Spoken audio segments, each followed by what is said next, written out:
আমি মাননীয় প্রধানমন্ত্রীর কাছে একটি জোরভাবে আপত্তি জানাই যেন দ্রুত আসামিরা ধরা আইনের আওতায় তাদেরকে ফাঁসি দেওয়া হোক।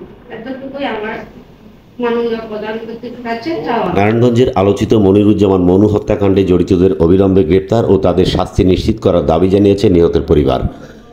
মঙ্গলবার সকালে বাংলাদেশ ক্রাইম রিপোর্টার্স অ্যাসোসিয়েশনে আয়োজিত এক সংবাদ সম্মেলনে এ দাবি জানানো হয়।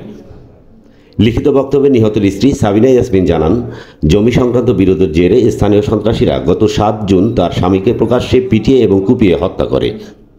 পাশাপাশি তাদের বাড়িঘরও ভাঙচুর চালায় দুর্বৃত্তরা। ঘটনার পর 15 জনকে আসামি করে থানায় মামলা করা হয়। পুলিশ ঘটনায় জড়িত 3 জনকে গ্রেপ্তার করলেও বাকিদের গ্রেপ্তার করতে পারেনি। উল্টো আসামিরা নিহতের পরিবারকে নানাভাবে হুমকি দিয়ে আসছে। এতে চরম নিরাপত্তাহীনতায় ভুগছে পরিবারটি। একাধিকবার সংশ্লিষ্ট থানার ওসি আসামিদের গ্রেপ্তারের আশ্বাস দিলেও অজ্ঞাত কারণে কাউকে গ্রেপ্তার করছে না।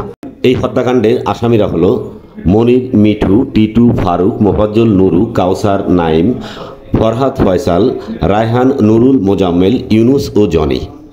মনু হত্যায় জড়িতদের অবিলম্বে গ্রেপ্তার ও নিহতের পরিবারের নিরাপত্তা নিশ্চিত করতে প্রধানমন্ত্রী, স্বরাষ্ট্রমন্ত্রী সহ সংশ্লিষ্ট আইন প্রয়োগকারী সংস্থার হস্তক্ষেপ কামনা করেছে নিহতের পরিবারের সদস্যরা।